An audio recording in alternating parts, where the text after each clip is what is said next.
अंदर क्यों बढ़े? एक ओंकार सतनाम। जो धर्म हथियार डराने के लिए नहीं बल्कि कमजोरों की रक्षा के लिए रखा करते थे, क्या वही धर्म को अब हथियार दिखावे और अहंकार के लिए रखना पड़ रहा है? तो आज हम बात करेंगे कुछ ऐसी ही सच्ची बातों की जिससे एक हर सिख कतराता है। श्री गुरु नानक देव जी ने अंधविश्वास, भेदभाव और दिखावे के ऊपर सबसे बड़ा प्रहार किया, लेकिन आज के इस आधुनिक काल में हम मनुष्य उसी दलदल में काफी तेजी से फंसते जा रहे हैं। जो धर्म दूसरों के प्रति भी प्रेम भावना रखने की बातें करता है, क्या वही धर्म एक औरत के ऊपर हाथ उठाने से पहले थोड़ा भी नहीं घबराया? दोस्तों, जो मैं कहना चाहता हूँ उसको एक कहानी के थ्रू समझते हैं। मान लीजिए कोई एक्स पर्सन है जो गुरुद्वारों को, सिख कल्चर को एक्सप्लोर करना चाहता है। वो प्लानिंग करता है और वो अपने परिवार के साथ वहाँ निकल जाता है। वहाँ पहुँचने के बाद वो कुछ मेमोरीज के लिए तस्वीरें खींचता है और सिख कल्चर को एक्सप्लेन करने की कोशिश करता है।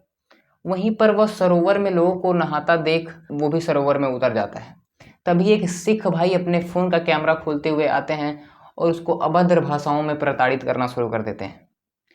वो इस वीडियो में यह कहते दिख जाते हैं कि आप पूरे कपड़ों में कैसे सरोवर में चले गए। कपड़े पा के अंदर क्यों बढ़े? मैं सही तो कहती कि पता नहीं था हैं? शर्म नहीं आती था सर पता नहीं था ना गलती। ਵੀਰ ਜੇ ਪਿਕਨਿਕ ਸਪੋਟ ਹੈਗਾ ਤੁਸੀਂ ਫੋਟੋਆਂ ਲੈ ਰਹੇ ਹੋ, डिलीट करो ਉਹਨੂੰ। ये बात भाई साहब अपने फ़ोन का कैमरा ऑन करके कह रहे हैं। चलिए मान लिया जाए कि एक्स पर्सन ने गुरुद्वारे में ये गलती कर दी, उनके भावनाओं को ठेस पहुंचा दिया, मगर ये जो बातें कैमरा खोलकर समझाई जा रही हैं ये उनको एकांत में भी प्यार से समझाया जा सकता था।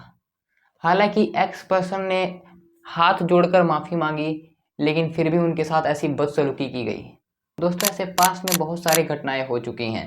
एक घटना तो ऐसी है कि एक बिहारी औरत बीड़ी ले आती है गुरुद्वारे में। वहाँ के कर्मचारी उन्हें पकड़ लेते हैं और ये लिहाज किए बिना कि वो एक महिला है, उन्हें लगातार थप्पड़ मारते हैं उनके बच्चों के सामने ही। जबकि महिला अपनी गलती के लिए हाथ जोड़कर माफ़ी मांगती है।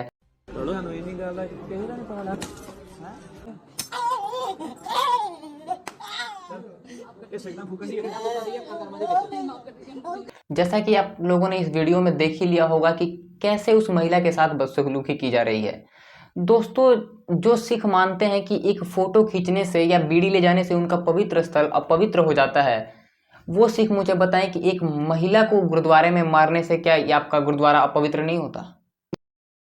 दोस्तों, उस महिला के साथ शारीरिक हिंसा करने के बावजूद भी उसके ऊपर एफआईआर दर्ज की गई, जबकि एफआईआर तो उन कर्मचारियों के ऊपर होना चाहिए था जिन्होंने उसके ऊपर हाथ उठाया। दोस्तों, बीएनएस के धारा 115 के तहत किसी भी महिला के ऊपर हाथ उठाना, घूसा मारना एक कानूनी अपराध है, जिसके तहत 1 साल की सजा और 10,000 रुपए की जुर्माना हो सकता है। दोस्तों, बात थोड़ी ऑफेंसिव है, लेकिन मैं बोलना जरूर चाहूँगा कि अगर यही घटना किसी सिख के साथ हुई होती तो आधा पंजाब खड़ा हो जाता। दोस्तों, बात की गंभीरता यह नहीं कि किसी श्रद्धालु के साथ ऐसा दुर्व्यवहार किया जा रहा हो। बात यह है कि अगर किसी श्रद्धालु से ऐसी गलतियां हो जाती हैं तो क्या उससे निपटने का एकमात्र रास्ता पिटाई और प्रताड़ित करना ही है? दोस्तों, ऐसी 200 से ज़्यादा घटनाएं पंजाब में दर्ज हो चुकी हैं। हालांकि ऐसे हालातों में किसी एक पक्ष की गलती बताना काफ़ी कठिन माना जा सकता है, मगर कुछ ऐसे ही चंद सिखों की वजह से पूरे सिख धर्म की बदनामी होती है। मनुष्य को गलती का मूलक कहा गया है और वह स्थान जिसका ज्ञान मनुष्य को थोड़ा कम हो, वहां पर गलती होने की संभावना कहीं गुना बढ़ सकती है दोस्तों। लेकिन इसका मतलब यह तो नहीं कि अलग धर्म के लोगों को गुरुद्वारे नहीं जाना चाहिए, बिल्कुल नहीं।